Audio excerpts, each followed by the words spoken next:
Hi Jet, kamusta ka na?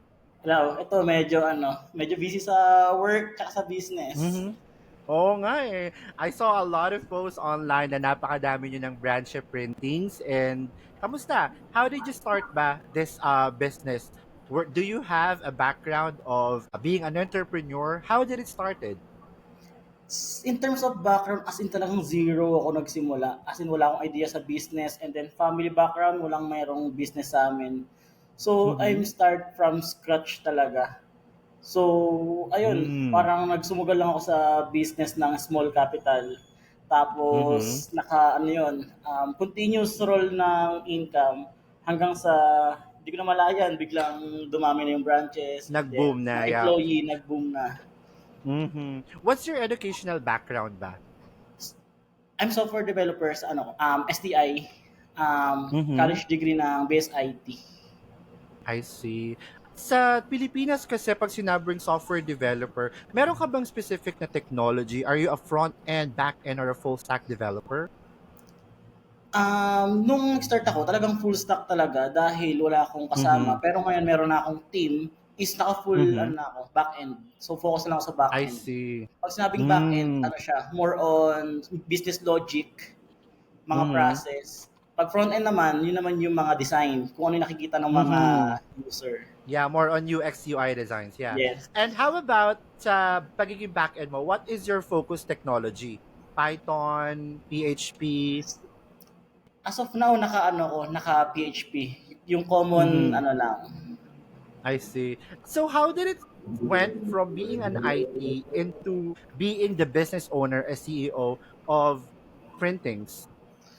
Actually, yung pagiging software developer ko, maganda naman yung run ng career ko doon sa path na yon. Mm-hmm. Pero bigla akong nag-switch into business dahil dun sa parang pinaka first boss ko talaga. Yung siya yung nag-matter na mag-switch into business. Parang Mm. nagkaroon na kami ng parang party and then nagkainuman. Biglang nag-open up siya sa akin na sabi niya is, parang alam mo ba na parang nakikita ko sa yung sarili ko na nag-handle ng Mm-hmm. business, paano mag-handle ng ganyan. For me, hindi pa nag-sink in sa akin that time. Mm-hmm. Pero meron siya nakikitang hindi ko nakikita. And then, Mm-hmm. ni-required niya ako ng parang everyday manood ng mga TED Talk, time Mm-hmm. management, leadership, business. So, parang meron siyang binanggit sa akin na na sinabi niya na once na ni-remove mo yung mga music and then pinalitan mo ng mga podcast, ng mga ebooks, para ka na rin nakapagtapos ng college sa ganong degree. Way. Yes, parang Mm. 1 year noon, katumbas 4 years sa degree. So ayun, I take yung advice niya, ni-remove ko lahat ng music, pinalitan ko ng Brian Tracy, Simon Sinek, sawang-sawa ako sa mga yan. And then, Mm-hmm. nung okay na yung fundamentals ko sa, or mindset ko sa business, nag-try ako mag-execute Mm-hmm. ng maliit na business na hindi ko na malaya na parang nag enjoy ako mag-handle ng business. Hanggang sa Mm-hmm. naging baliktad na, hindi na ako nagpa-practice nung ng pagiging software developer. Na-focus na ako sa business. Sa business. Was it your first try? Itong unang-una mo ba tong try yung printings or was it Ay, the second time you try or meron ka bang mga before pa na business na hindi naging successful? meron ako yung hindi mo siya totally naging successful, yung Mhm. computer shop. So, parang Okay. wala akong hindi ko siya personal money. Parang I ask Mhm. for help sa family ko or sa kuya ko na mag-put up ng Mhm. business tapos ako magma-manage kasi siya nasa abroad. Hmm. So kasi dahil ready Mhm. na yung utak ko, ready na yung mindset ko sa mag-put up ng business, ang problema ko Mhm. capitalization. Oo, Tapos oo. nag-consider yung kuya ko na pagbigyan ako na magtayo ng business dahil sa idea na Mm. para hindi na kami magbibigay monthly sa parents namin, yung Hmm. business na yung mag-generate ng fund para sa kanila I and then see. kami, makapag-focus na lang kami sa sarili naming mga career or kung ano man pag-ipunan namin. I see. Mahalaga talaga yung unang magtitiwala sa'yo, unang mag-i-invest sa'yo, no? Family talaga. For me, family talaga. Mhm, mhm. Tsaka nabanggit mo kanina is yung mentor. Napakahalaga sa edad natin or I mean, nung bata pa lang tayo, magkaroon ng a very good mentor who will lead us, who will teach us, who will show us, and somehow inspire us kung sino pwede tayo maging. At meron ka nga nakilala mo, ganon. Professor mo, right? Tama ba? Yes. Professor mo siya? Ano, Mm. boss ko siya nung first work. Boss mo siya sa una mong work. Yes, pero I see. hindi siya totally naging mentor ko. Parang siya lang yung nagsabi sa Mhm. akin na parang kaya mo mag-business. Ang naging Mhm. totaling mentor ko talaga is yung nasa YouTube, nasa TED Talk, nasa Google. It means parang Okay, okay, lahat naman okay. nasa internet eh. So, ayun yung naging mentor ko. Pero basically, sa person talaga na mentor, as in zero talaga. Wala akong naging mentor kasi parang hindi ko nakasanayan na meron yung businessman na in my circle. Uh-huh, uh-huh. Curious ako, Jet, no? Because we were batchmate back in high Yan, shit. school. And all I know from you is you are a chess master. Kasi dun ka kilala before eh. Actually, Ah, grade school pa tayo, kilala ka ah, na nag-chess ka. Doon varsity. ka talaga magaling. And isang araw na lang paggising ng bawat kabatch natin, isa ka ng business owner nitong printings. Nahihiwagaan ako from being a chess master nung early days natin, from a software developer, and now you are a successful leader of a company. Paano mo naman nabuo yung team mo ngayon? Sa ngayon kasi, for example nga, yung sa sobrang big factor yung nabanggit mong chess. Dahil doon ko Mhm. talaga na-enhance yung critical thinking, pag-set ng game plan, and then everything Mhm. as in more on chess concept talaga siya. So, kapag sa chess, kailangan mo ng pieces, pawn, horse, knight, queen, king, just to play the game. So, ang Mhm. nangyari, need ko ng mga tao na makakasama ko sa business. Ang kagandahan is yun nga, meron akong kasama na mga tao, batchmate natin, sila Josh, sila Jude, ayan, sila Mhm. Arvin, na nagkataon na magagaling din talaga, as in reliable Mhm. team talaga. Ang dilemma lang is magagaling pero walang magli-lead sa kanila. Nagkataon naman na ako is parang jack of all trades na average sa lahat pero kaya kong Mhm. mag-set ng game plan, mag-command, mag-delegate. So doon siya nag-sync na meron akong mga Nice. taong utusan ko ng Ang ganyan galing, kahit hindi ano? ko detailed. Talagang Mhm. Yeah. pinag-match lang talaga siguro. And I believe Jude and Arvin is also software developers, and Joshua Yes. is also a good combination of being Ah, financial naman siya, right? in terms of money, siya talaga. Mm.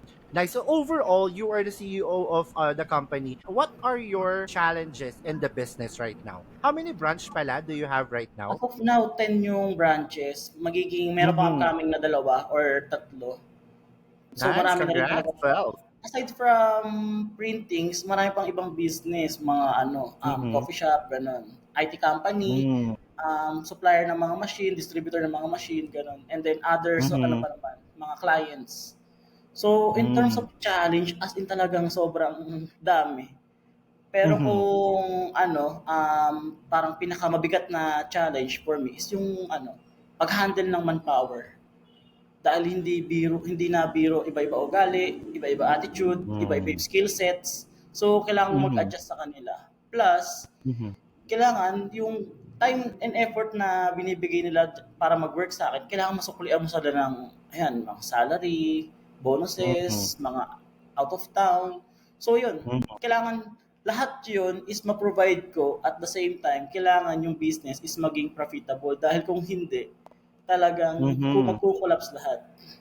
Yeah, yeah, yeah. Well, I think the good thing about your business is that first, you help your family and friends together para makapagtrabaho, right? Kasi I think marami kang employee at marami tayong ka-batchmate na together now with printings, working, having their own branches, even Ah, some of my friends. I think yun yung magic nung nung business na meron ka because it's not just really for you. It's really to help other people to have their own as well. I think yun yung isa sa mga key kung bakit ito super successful, Jet.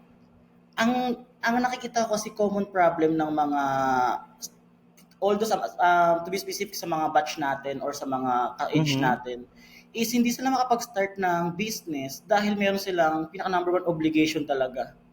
So we have Hmm. different kinds of hindrances para makapag-start ng business. Ako, ginawa ko, inunti-unti ko. Common yan problem is instead na ipangtayo mo ng business, ipang help mo sa parents mo. Dahil pag Hmm. Pilipino, kailangan talaga maging mapagbigay sa Yeah. magulang. So, ang naging game plan ko for that is yung first business ko is para sa magulang ko. Second business ko Hmm. is para naman sa mga monthly expenses ko, kuryente, food, clothes, lahat. And then yung mga following business ko is yun na yung for savings, leisure, lahat. So nag-set ako ng game plan na kung ano yung mga hindrances na magiging reason para hindi ako makapag-start ng business is business din ang mag-resolve sa part na yon. Kaya ngayon, Hmm. wala akong problema sa family, sa monthly expenses. More on business na Mhm. ako nag-focus. Nice, nice. Jet, let's move forward with what's the fulfilling feeling sa'yo bilang isang business owner? As in talagang pag once na nakita mo yung yung business is parang naging bread and butter na siya ng mga tao mo. Na ayun na yung nagiging source of Hmm. income nila, yun na yung pinagkukuha nila ng daily fund nila. So yun yung sobrang fulfilling sa akin na ako yung nakakapagbigay or kami yung nakakapagbigay nung Hmm. gantong sa kanila privilege na Yeah. nakakapag-work sila plus hindi malayo yung travel nila. Kasi yung most of the Hmm. employee namin or manpower namin is nasa around the area lang to Mhm. avoid yung mga transpo, hassle sa mga travel, ganun. Pero yung salary is talagang rin, as in same din sa mga minimum or above minimum pa yung nakukuha nila. So ayun, Yeah, and sobrang I think fulfilling. you can also gain commissions, 'di ba, pag marami kayong sales. Yes, yun na yun. Mhm. Yun na yun, doon na papasok yung malaking Talagang, income talaga kahit nandito ka lang malapit sa atin. mm, Well, that's really wonderful, no? Having 10, moving forward, having 12, and soon will grow. Paano ba makaka-acquire yung mga tao to have this kind of business? Saan kung ba sila same, kailangan unang magpunta? Sa'yo ba? Direkta ba sa'yo? How they can acquire specific sa printings? Mm. printings. Sa Mhm. printings, talagang we accept franchisee na Mhm. parang they can franchise yung printings. Tapos, merong dalawang version na parang pwedeng tie up kami or part kami ng business or talagang fully sa kanila yung branch na yon. So, ganun. Hmm. Once na meron silang or interested sa business, nag-inquire sa amin, tapos we set meetings para i-explain lahat. Kasi kailangan talaga ma-explain yung business dahil yung iba akala pag nag-invest, Yun na. 100% sure, pera Mm, na. mm. Eh hindi ganun nag-work yung business eh. Talagang lahat naman merong risk. Ang purpose na lang na kaya kami mag-join sa printings is we lessen the risk dahil meron na kami Hmm. marketing, software, process, ganun. Pero hindi pa rin Mhm. ma-eliminate yung risk. Andiyan pa rin talaga yan. Mhm. Ang galing nga eh. I'm very amazed when I found out that even the system is handled by you guys. So even the Mm. financials are also shown there. So it's really a good thing when you franchise something na meron na lahat, 'di ba? Kailangan mo na Ay, lang ng manpower to work on it. ayun, Mm. kasi bago kami nagka-franchise, nagpa-consult muna kami sa mga expert talaga. Dahil hindi biro yung kukunin Okay. naming fund. And then meron Mhm. silang process na kapag once na binigay na yung trademarks, yung business process, marketing, pwedeng hayaan mo na yung mga franchisee na mag-run ng Mhm. business. And then kukuha ka na lang ng royalty fee per month dahil Mm. ginagamit nila yung brand mo. Pero Yeah, parang parang hindi ako naging approve sa ganung process na hayaan mo na lang sila tapos brand ko yung gamit. So nagkaroon kami ng mm. yung management nagkaroon ng meeting na kailangan pag once na nag-franchise sa atin, tayo pa rin yung involved pa rin tayo sa pag-manage. Dahil hindi Mm. naman lahat na nag-franchise is marunong sa business. Kaya nga Yeah, nag-franchise yan yeah. eh. Kaya nga nag-franchise yan eh Mm. kasi talagang totally wala silang alam sa business and then gusto nilang Mhm. makapag-put up ng business in easy way. Hindi na sila Mm. mag-R&D. Meron ng proven and tested Mhm. na business. So ayun yung Mhm. ginagawa ko. Nag-a-assist pa rin How ako. much how much should a person should have so they can join printings or they can have a franchise of As printings? of now is ano siya, 600K overall na yun. 600K. Kasama na yung But pwesto, lahat ng machines, franchise but that fee, can be import. owned by group of people, right? Yes, possible yun. Ang Mm-mm. advice ko is 3 to 4 person sa isang branch para hindi mabigat. Nasa 150K Mm-mm. each lang sila, makakapag-put up na sila ng Got it. business. Unlike na Nice, nice. isang 600 lang, once na mag-fail yung business, salong-salo mo lahat yun. Pero pag once Yeah, na oo. yung fund nila is nakakalat, so merong magka-success, merong hindi, at least hindi sila agad mazi-zero out. And your calculated years of ROI of 600K is 2 years, 3 years? Meron ba? Ang Sorry medyo meron, ata ano meron yung kami. question ko. So, ano kami, ang pinipreach namin lagi is 2 years ang ROI ng business. Maliit or malaki, Mhm. 2 years yung ROI. Pero, it depends pa rin sa performance ng business. Branch. Pero, binibigyan namin assurance yung mga nagpa-franchise sa amin na hanggat hindi ROI yan, is ano kami yan, nasa amin pa rin yung burden yan na hindi kayo nakakapag-ROI. Mm. Good Yeah. thing naman, Kasi good thing naman yung mga mm, naunang nag-franchise is hindi lang 100%, talagang more than 100% ROI na sila. nice, nice. That's why you can really attest na yung service or yung franchise na meron ko is really something effective no? So, Kasi, nang galing yun nga, talaga. parang for me kasi numbers don't lie eh. So hindi Mm. pwedeng sabihin ko lang ng sabihin, kailangan ko i-provide yung numbers na ito talaga yung nag-ROI, ito yung years na inabot bago na nakuha yung pera. Mm. Para hindi more on talking lang, more on numbers talaga. Mm. Was it hard for you handling it together with close friends? Because I have a lot of friends and also not so close friends that are also connected with printings. How's the relationship with them? Anong nauuna? So, kaibigan ba? Magiging business ba? Because all of us grew up almost together, di ba? As So, in, paano ang pa tagal, nagkakaroon ng mga struggles? How were you able to handle it in a CEO sobra, perspective? sobrang good question ng part na yan. Nung Mm. medyo early days namin mag-start ng business, talagang more on kalaban talaga namin, emotion talaga. Dahil Mm. magkakaibigan, magkakababata, magkakaklase, Mm. magkakatrabaho dati. So, nagiging emotionally attached talaga kami kapag once na mag-create ng decision. And then suddenly, na parang natutunan ko sa business na hindi pwede palang ganun. Na kailangan talaga merong set of boundaries plus merong isang kailangan talaga step up. Hindi pwedeng wala step up na Mm. magmamature agad na kailangan hindi tayo more on emotional. Pag once na nag-take ako ng Mm. decision, kapag regular days namin, makikipaglokohan ako, makikipagtawanan, Mm. kikuyan. Pero pag once na in Mm. terms of business, ibang usapan na yan. As in talagang serious Mm. matter na yan. Kahit, kahit sigawan ko yan or anything, basta tungkol sa business, na apektuhan yung business, gagawin ko yan. Pero after that Mm. meeting, back to normal na naman Back ulit. to normal, oo. Pag once na tungkol sa business, business lang. Pag friendship, hiwalay sa friendship. Hindi na iwasan yung Mm. pag-aaway As in, meron talagang Oo, mga oo. ganong senaryo. Mm. Pero balikan pa rin natin yung idea na we're doing business, hindi kami naglalaro-laro lang. Oo, hindi So, friendship 'to na parang hindi, groupings lang, 'di ba? You're hindi talking a pwede. big amount of money, eh. Na parang galit ako Mm. sa'yo, hindi muna ako makipag-usap. Paano yung business? Oo, yeah, Na, yeah. Marami tapos, kasi minsan nagagalit and then they just outburst, nakukulangan oo, na sila magtira bilang, alam mo 'yun, bilang kakilala, bilang business partner, something like that. But yeah, I'm very glad you were able to handle everything gracefully in your business. And I think naman na I think naman din na meron din namang help sa'yo yung mga co-partners mo like Josh, Arvin, and Jude with the proper treatment of this kind of people. Right? sa setup namin ngayon, ang ginagawa ko, dahil ako yung parang pinaka nag-lead talaga ng team, so Mhm. medyo crucial yung mga decision making ko. Pero Mhm. kaya ang ginagawa kong way is, kinokollect ko muna yung mga inputs nila, lahat ng idea nila. Hmm. After collecting their idea, pati yung mga business partner, saka ako nagka-come up ng final decision.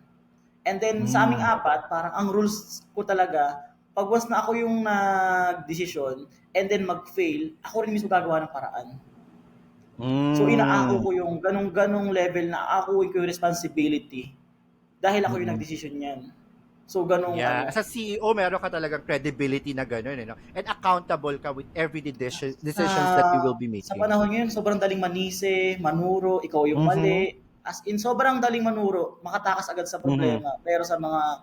Pero for me, medyo hindi siya ano magiging solution para mag-grow yung business eh. Pag once na may mali, mas okay Hmm. pa akong take ko yung blame and then take an action para maging okay yung yung problem na yun or challenge na Hmm. yun. Do you have, Jet, a roadmap for printings? How do you see it like 10 years from now? As in malawak. Hindi siya totaling printings. Yung printings is Mhm. stepping stone lang namin. Oh, talaga? Parang tip of the iceberg pa lang pala nakikita namin. Yun na yun. Talagang tip of the Mhm. iceberg pa lang talaga yung printings. Dahil nag-create ako ng business na magiging pang-sustain namin para matayo yung mga other big businesses na ipuput up namin. So, kailangan ko Hmm. muna ng isang solid source of fund para in case na mag-jump kami sa mga business na hindi namin alam, kailangan pang ER&D, magkamali kami, Mhm. meron kaming babalikan na source of income na mag-generate ulit para makapag-try ulit ng business. Dahil hindi talaga perfect agad yung first try, okay na agad. Mhm. Hindi. As in Mhm. trial and error, magsusunog ka ng pera para maging okay yan hanggang sa makuha mo yung tamang timpla sa business. Ang good thing Mhm. is, medyo patapos na kami sa namin, parang phase 2 nung planning ako nag-create ng plan. So I create parang Mhm. 7 years game plan sa business.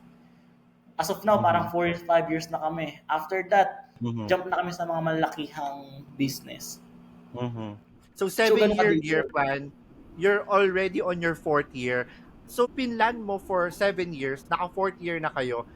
Ano yung completion nun? Yung pang fourth year mo, 100% completion ka ba or 80? Na-achieve mo ba talaga yung sinet mo nung 4 years before or no? Lam- Na actually na lampas supersede nyo pa. lampas pa ng 100% yung in-expect Oh my kong result. god, ang galing. And then, ewan ko, kasi parang naging medyo aggressive yung approach ko.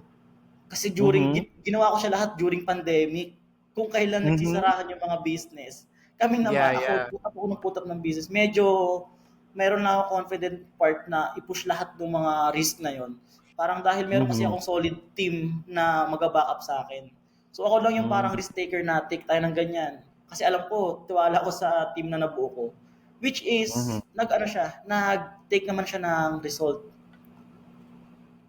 Kaya yung mga Nice, ang susunod na galing mo, mga Jet.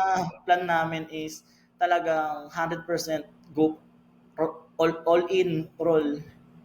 Mhm. Mhm. And kayo pa ring apat to, no? Jude, Oo. Arvin, and Josh. Nice, nice. Hindi lang kaming Congratulations, hindi pa man yan nangyayari. hindi lang kaming apat. Kami yung pinaka-core team, apat. Pero ngayon kasi, yung mga Mhm. malakihang business, hindi na usapang ano lang yan thousands, six Mhm. digit. Yung mga next business is parang talagang worth 7 figures na yan. So hindi lang Mhm. kami yung apat na mag-put up niyan. Meron na kami mga Mhm. tao ng circle namin na gusto namin maging involved sa mga bigger Mhm. plans namin. Kaya yung mga current investor namin, kapag once na nakapag ROI na, yung mga Mhm. susunod na kikitain nila, pwede nilang i-invest ulit sa amin. Mhm. At least safe na yung parang pinakapuhunan nila, yung capital nila. Ang niro-roll na Yeah. lang And nila is also, yung profit.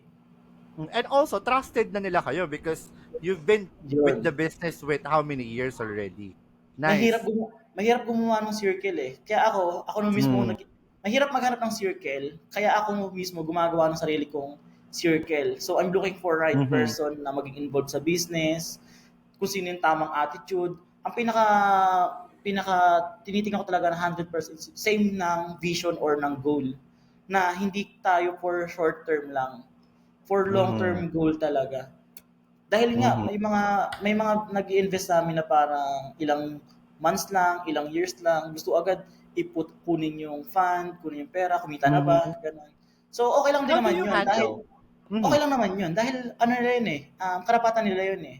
It's their fund, tapos nag-invest sila, deserve na makuha yung fund. Pero yung mga tao nakita ko na, o sige, i-roll pa natin yan. Sige, Mm. tuloy pa ako sa mga other businesses. Yun yung mga taong parang gusto kong kasama hanggang sa mga next na game plan ko.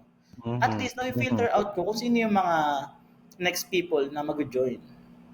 Yeah, yeah. I think, and after all, you just really have to find kung sino yung kasama talaga sa tribe mo to be Ah, successful.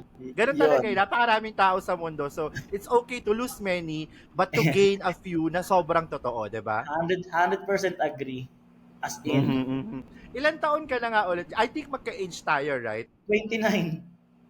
29. So I just turned 28. So almost 1 year gap tayo. And Ay, hindi. kamusta 28 naman? pa lang. 28 pa lang ako, mag-29. Yeah, magbi-birthday ka na. Alam ko August. I don't know just the September ka date. na. September? September, September ba? yes. Sorry. So Oo. Virgo ka. Oo. Nice. Advance happy birthday to you, Jet. Thank you. And anong taon ka naman kinasal? 2 years ago, So 2022. oo, ganun, 2022. So let's talk Medyo about fresh. naman. Medyo freshly married ka pa. How's the married life at 26, I think, 27? Sa marriage life, as in talagang parang bagong-bagong mundo. Mhm. Ibang-iba. Dati kasi sanay ako kasama yung parents, kasama yung mga kapatid. Mhm. Pero after marriage, talagang bumukod na agad kami. Start from Mhm. zero. Tapos doon ko na-experience na ang mahal pala ng sibuyas, ang mahal pala ng mga sabon. As in reality na Oo. ganun pala yung totoong buhay talaga.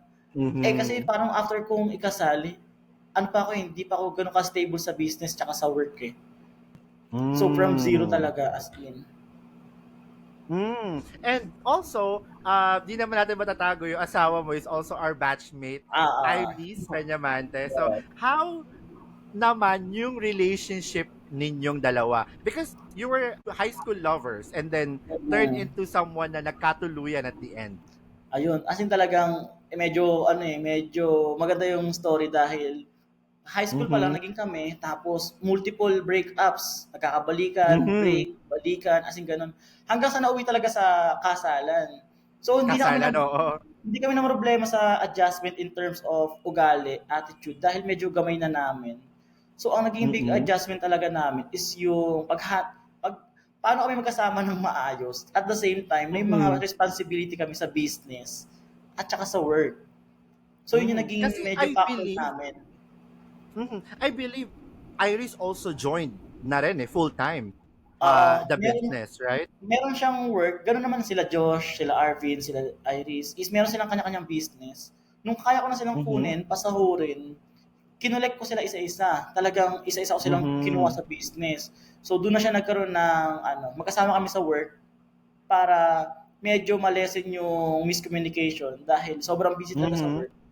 At least magkasama kami. Pag-uwi, kakalimutan namin yung work, more on focus na lang sa aming dalawa. Mm. Nice, nice, nice. Saan na kayo ngayon nakatira? Sa Rizal ba? Or I think somewhere Antipolo? I'm not really sure. Pero saan ba?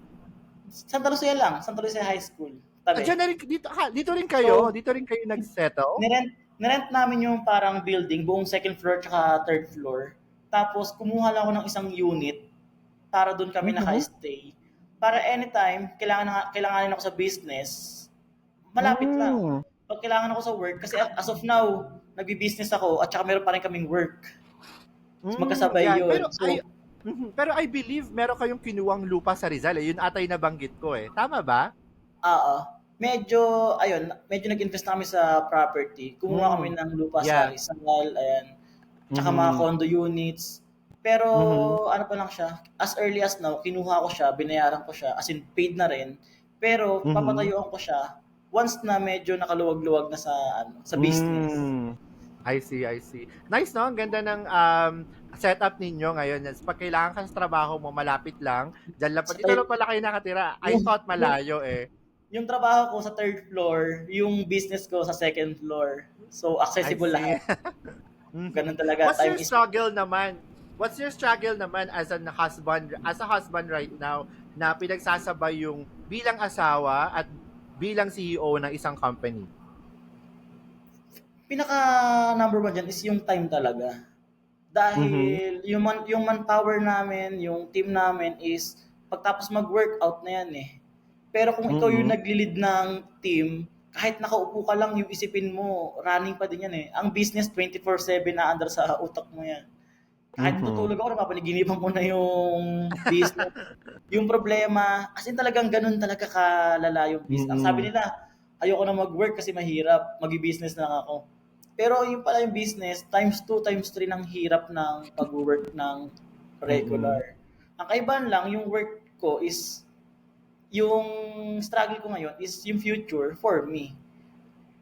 Kaya Mhm. ayun, yung time, pinaka number one na kalaban ko, kasi pag once na syempre, pag mag-asawa, kailangan pa rin mag-travel, Mm. ah, mga quality time. Mm. So pag nag-asya ng How's time, busy ako, talagang ang kailangan talaga niya intindihin yung time ko na hmm, meron akong ginagawang or meron akong meetings.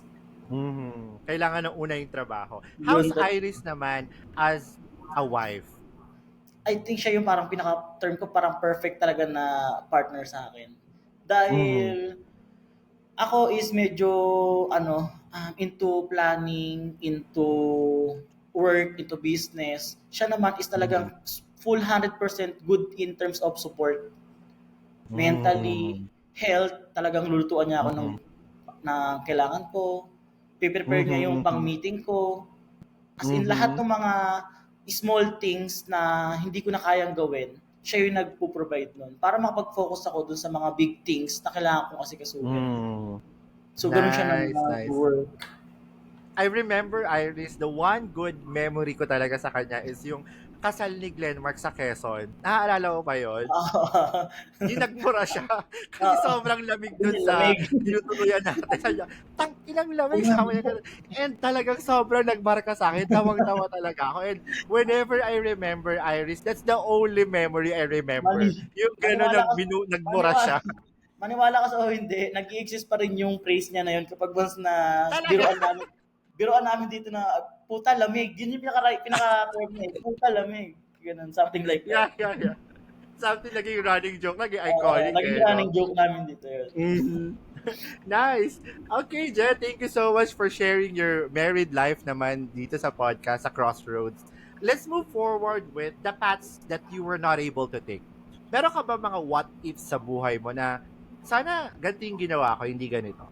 Kung hindi ka owner ngayon ng printings, hindi ka rin software developer, what do you think yung magiging path mo? Bago ako mag-college talaga, accounting talaga yung parang pinaka-dream kong job. Maging accountant Mm. talaga, maging CPA to be exact. Yun yung parang Mm. pinaka-gusto ko. Nagkataon lang na sa STI walang accounting during my time. Kaya ako napunta sa IT. So, nung Mm. during na nag-IT ako, nagkataon lang na yung IT pala is more on math. Mm. Parang sa math lang ako nag-excel, sa other subject Mm. hindi. Oo, So yun, oo. talagang medyo sinuwerte lang ako sa sa course na nakuha ko dahil more on math. Plus pag IT more on logic, sa chess, Mm. logic talaga siya, critical thinking. Yeah, So oo. perfect match talaga yung IT sa sa skill set ko. Pero in terms of wants talaga or yung parang gustong path, medyo hindi ko siya Mm. na-achieve yung accounting. Yun nga, Oh. meron sa akin mga what if na kung naging accountant ako. Good thing naman, yung pagiging accounting ko na dapat is magiging accountant ako ng mga company. Ngayon is ako yung mismong accountant or nai-involve ako sa accounting ng sarili kong businesses. Company. So Oo.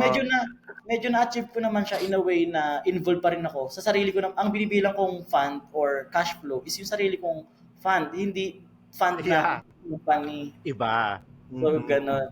Nice. Well, that's I think much better 'yun kaysa Ay, maging oo. Sobra. all right. Within your personal naman, how do you manage to keep yourself healthy? Do you have a sport? Nag-run ka ba? Kasi marami ngayon runners na eh. So ano yung Mm. bagay naman to keep yourself busy? Kasi as we all know, health is wealth. So kailangan mo ring Yes. maging healthy para sa sarili, eat good food, exercise. So ano yun naman yung ginagawa ng isang Jetro when it comes to this kind of things? To be honest, in terms of health, is talagang medyo nasa-sacrifice ko yung health. Kasi ang ginawa ko, I set a game mindset na age of 35, ayoko nang mag-work. So Mhm. talagang ginagrind ko ng everyday yung business at saka yung work para I have um, kapag once na age of 35 na ako, yun na yung ano ko, parang pahinga na talaga ako. Sa ngayon, medyo Mhm. hindi ko pa talaga naging priority yung health. Na although health is wealth, ang nagiging routine ko na lang is talagang parang once a week, medyo laro ng badminton, Mhm. alis, travel. Pero yung totaling daily routine na mag-jogging, exercise, Mhm. medyo hindi pa siya possible for me. Dahil Mhm. nga, ako yung magse-set ng game plan sa lahat. Pero, Mhm. ang idea ko naman is at least, hindi ako habang buhay na parang gantong magiging routine. Dahil mahirap din mabubog Yeah. yung katawan. So parang I Oo set naman, oo naman. timeline na lang na na as of now, Hmm. medyo hindi ko siya number one priority, parang pang third, fourth, pero at the end of Mhm. the game plan ko, mas mahabang pahinga yung magagawa ko Yeah, compared yeah, yeah. sa parang hanggang Mas 60 chillax years kumbaga 'no? mas relax ka. No? Ang Pero aga hindi nun, naman ang siya, sarap. Ang aga nung 35, ang sarap nun, puwede bang sumabay sa'yo? pero hindi ko nga alam eh, yung experience ko parang 30 years na ata, 40 years sa mga pinagagawa ko sa buhay. Pero Mm. naman, I know naman na Ginagalingan mo masyado, Jet, eh. hindi naman. Alam ko naman Hmm. maintindihan mo yun, pag once na galing kang sa walang-wala, alam mo na yung feeling Hmm. na ayokong ulit ma-experience ng mga next That's generation so na true. That's so walang true. choice. Mhm. Kasi to be honest, Yeah, I yung business, remember. Mhm. sige. I remember, Jet, yung I think maaga kasing nawala si papa mo, eh, 'di ba? Yes. Parang ang ito yung naalala kong story na nakwento mo yon. Somewhere no high school pa tayo. Parang mekaniko siya and then Mm. nabagsakan siya ng something and then nawala siya. Tama Ay, ba? hindi. Ano siya, Ay, sorry, tama, mali ako. mekaniko siya, pero Mm. masyadong maraming bisyo. Tapos nagkaroon Ah, ng okay. cancer. Tapos year So, saan ko 2022, narinig yung nabagsakan siya ng something? hindi Mali ko pala alam ako. kung Ano saan ba na nga. yan? Pero Parang ayun, yun yung nagkaroon siya, narinig ko before. parang second year high school pa lang ako, nawala na siya. So, ang nangyari, mother ko na lang yung sa amin, na bumuhay Mm. sa amin. Tapos yung mga Mm. kapatid ko, medyo maaga nag-start ng trabaho while nag-aaral. So, napilitan kami lahat mag-matured na So, Mm. kagandahan naman is walang napamana sa aming pera, pero in terms of diskarte, is Mm. talagang fully Yeah. talaga kami. Well-trained Oo. pagdating doon. Mm. Mm. Jet, sorry, kung matanong ko lang sa'yo to. Ano yung pinaka mahirap na moment na naalala mo ng pagkabata mo na parang pag naalala mo ngayon, yoko na maranasan. Yoko na. Yung yung makikita ko na yung mga kaibigan ko, kasama ko sa room na pagpasukan bago yung sapatos. Hmm. As in talagang nakikita ko na yung sapatos ko pa rin is yun yung paggamit ko ng elementary. Yun pa, And oo, ang oo. masama is yung ginagamit kong sapatos na yun is I have two brothers. So, Mm. from sa pinakamatanda naming kapatid, napunta sa pangalawang kapatid ko, tapos Mm. yung pinaglumaan, sa akin yun, plus Oo, ilang oo. years ko pa siya gagamitin. Talagang puro rugby Hmm. na yun, tahi. I So doon ako see. medyo, pag once na aalala ko siya na ayoko ma-experience na magiging anak ko or what. Kaya nga ngayon medyo, pag once na may extra akong Sobrang fund, dami mong sapatos. yun yung parang, yun yung parang story behind that. Bakit dalawa lang Mm. naman pa ako, bili ako ng bili ng sapatos. Yeah, Ngayon, yeah. ngayon I lang ako see. nagbabawi. Ngayon lang ako nagbabawi na ito yung mga bagay na hindi ko nabibili dati or na You all Kasi deserve it naman. ngayon talagang na. That's a good story to know, ah. Kasi all I know from my perspective, Jetro, dami sapatos. Kung talaga makapost, talagang... Ako nakikita ko kasi sa stories mo, minsan parang dami sapatos si Jet, puro Nike na nakadun pa sa naka-collection talaga. So, good. Knowing that story is really something, a good story to know behind that, di ba? Sige. Yun yung Parang naging siya, parang inspiration siya mo. nagiging once na parang naging gasolina ko na magtrabaho pa ulit, mag-grind pa ulit. Once na Mm. nakikita ko yung mga ganong, kasi actually sa mga kinikita ko na ngayon na pinaghirapan, medyo lang maliit lang na kurot yung mga ganong amount. Pero once na Mhm. nakita ko yung ganong value na is ginaganahan ako mag-work talaga as in. Mm. iba yung bagay na 'pag nakita mo may Oo. istorya, eh, 'no? Oo, Iba, as eh, in. walang katumbas, eh, 'pag Wala. nakikita mo, tama. Sa mga tao na facing the same crossroads right now, ano yung pupuwede mong mapayo? Or for example, you were someone na college student na galing sa hindi naman gano'n ka-wealthy na family gaya natin. Ano yung puwede mong masabi sa kanila? Ano yung puwede mong ma-advice? Saan puwede magsimula? Sa parang another advice ko in terms of sa mga ganyan, same ng path na ginagawa ko, from zero to handling ng malalaking fund or business is 100% i-push nyo lang yung mga game plan or strategy na gusto nyong i-execute. Dahil wala mawawala sa iyo eh, or sa atin eh. Dahil Hmm. nagsimula tayo zero, so kahit magkamali ka, bumalik ka sa zero or negative, kaya mo ulit bumangon eh, dahil you know already the formula eh. So for sa Hmm. akin ngayon is medyo maganda na yung status ko, maganda na yung kalagayan ko, pero sumusugal pa rin ako sa mga other businesses, other opportunities, dahil nire-remove ko na yung idea na pag once na nag-fail, kasi pag once na umaangat ka na, ang daming mga tao na nag-expect na bumagsak ka eh. Marami nag-aabang eh. Hmm. So, pinaka-best advice ko is remove that idea, as in talagang focus ka lang sa mga goal mo. And then remove mo yung idea na na ano yung mga sabihin ng ibang tao. Dahil kahit parang bumagsak ako or mag-zero out ako, is yan naman yung pinanggalingan ko eh. Sanay naman ako dyan. Hmm. So kapag once na from zero ka, push mo lang, gawin mo lang lahat ng gusto mong gawin, ignore kung ano yung mga negative comments na gagaling sa iba-ibang direksyon, as in focus ka lang sa pag-achieve ng mga goals mo. After focusing sa mga bagay na mahalaga lang, hindi mo mamalayan na andito na pala ako, or ito na Hmm. pala yung Next thing you kinaharap ko. know, malapit ka na pala dun sa gusto mong puntahan. Yun na yun. There are Pagising mo, ito two na there are pala. two There are two things na nagmarka sa akin sa podcast natin na 'to, Jet, 'no? Is una, yung kanina diniscuss mo, is to finding your own tribe. Napakahalaga niyan. Finding As your own people, napakahalaga. Second is yung kakasabi mo lang ngayon, is to focus on your game plan. Alam mong maraming distraction, ang alam mo na. dami. So, mag-focus ka. At ang ganda rin ng sinabi mo nung huling part, even if you fail, alam ko na yung feeling nung talunan before. So, Oo. it's okay for me. No Ala, pride, no ego for that. So, hindi yun masamang talaga. bumangon ulit, 'di ba? Mm. Mhm. Magiging problema lang yung pagbagsak mo pag once na nag-stay ka dun sa binagsakan mo. Pero once na bumangon ka, Mhm. nag-try ka ulit, so there's nothing wrong. Hanggang sa maging Mhm. successful ulit or ma-achieve mo na yung pinaka-end goal na pinan out mo. Mhm. So yun, for me, yun Nice, lang talaga yung nice. pinaka-core values na pinangahawakan ko. Yeah, which I think good enough kasi you're really in a good stature right now. Jet, for our last part, I just have 10 questions for you. You can Sige lang. answer it ng mabilisan lang or with context or without context or whatever. It's up to you. Pwede ka mag-explain, I'll give you that time to explain. So, first question, who's your favorite high school teacher? Si Ma'am Paz English teacher. Mhm, mhm. Why?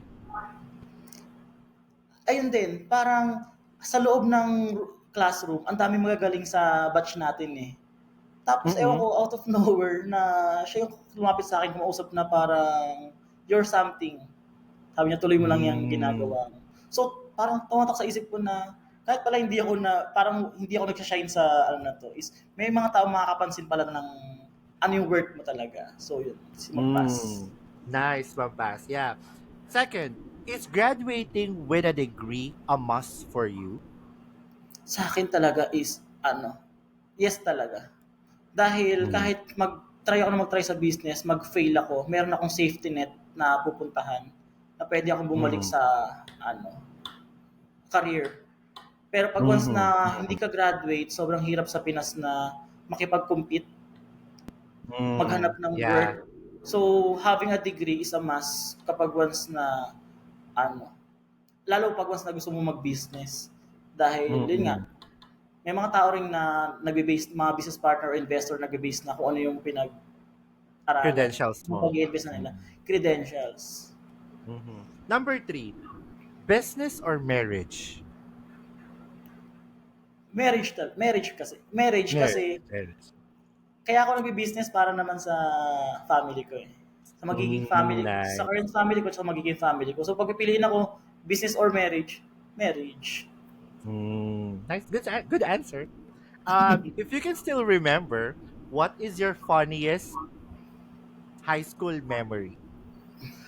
Funniest, marami. Marami, no? Marami. As pag sabing high school, alam mo na yan, talagang sobrang dami. Sobra, yeah, yeah. We can skip that. What's your favorite mobile application? Mobile application is, yung Favorite mo, talagang ginagamit mo talaga. mobile application na mismo kami yung gumawa. OpenMax system. Okay. OP So, Max system. we create our own mobile app na nakikita namin yung cash flow ng business, ano yung order sales. So, yun yung Mm-hmm. lagi kong talagang everyday kailangan silipin, Titignan.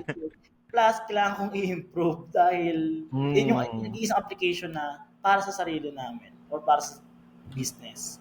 Nice, nice. Um, Number 6, who is the person you look up to or get your inspirations from? Sa inspiration medyo madami. Pero ang as of now is yung ano ko, mga boss ko sa work. Mm. Dahil ayun, nakikita ko na sila yung parang successful in terms of pagiging IT at the same time sa Mm-mm. mga family, paano mag-handle ng family. So, yun yung nilook up ko ngayon. Mm. Nice, Paano na nice. ma-manage yung ganung way. How to be a CEO and a good father or a good Yun. husband, no? Yung dynamics ng yun. Yeah, that's good. 7, Jude, Josh, or Arvin? Sa akin lang tatlo. Sa Medyo mahirap. Pero sa tatlo is pinaka-close ko is Josh talaga. Si Josh. Josh. Pero in terms of business, syempre yung tatlo yung kasama ko. So sila lahat Apat kasama. kayo. What's your favorite pastime? Netflix. Netflix. Para Ano favorite? Anong series mo ngayon? Suits. Suits. Okay, tapos ko na yan. Ako, Ay, napakaganda. grabe sila Harvey Specter, Mike Ross. Oo. Tsaka si Medyo Mike Ross. yung naging way ko para pag once na kakalimutan mo yung work or business, watching Mm-hmm. movies. Galing, galing yan. Favorite ko rin yan. Who is your favorite vlogger? Kung TV. Kung TV ka talaga. So, Payaman. parang ano naman parang yung naging concept ko din na kung sino yung mga nagjo-join sa na nakakapag hindi vice versa naman siya hine-help mo silang yumaman plus sinag-help din sila paano ka yumaman. So yung naging concept ko kaya I am accepting mga other people na ka-close ko mag-join sa business para ayun, team payaman. Nice, nice. Last question. Who do you want me to interview next and why? Next is I think pinaka ideal ko na parang interviewin is si Abby. Kasi kung Perez? magkaka-podcast ako, Abby Perez. Kasi kung magkaka-podcast ako, parang siya yung una kong gustong interview. Last time parang usap ko may Abby Perez. Kasi parang siya into makeup. Ganon. So, basta medyo marami akong tanong sa kanya na parang gusto kong idaan sa podcast. So, kung hindi ako makakapag-interview nun, parang baka ikaw. Yeah. Yeah, actually, Abby kasi is also a self-built na tao Yes. na nagawa lahat ng to through her talent lang din, diba? Galing nga ni Abby actually. Plus, meron siyang baby ngayon, so parang niya napagsasabay yung ganong career. Yeah, ganun. oo. So, medyo curious Nice, ako sa nice. kanya. Well, Jet, that's the end interview here. Thank you so much for your time and I really appreciate every story that you have shared and I think ang dami matututunan ng mga viewers natin sa'yo. Till we meet again, thank you so much.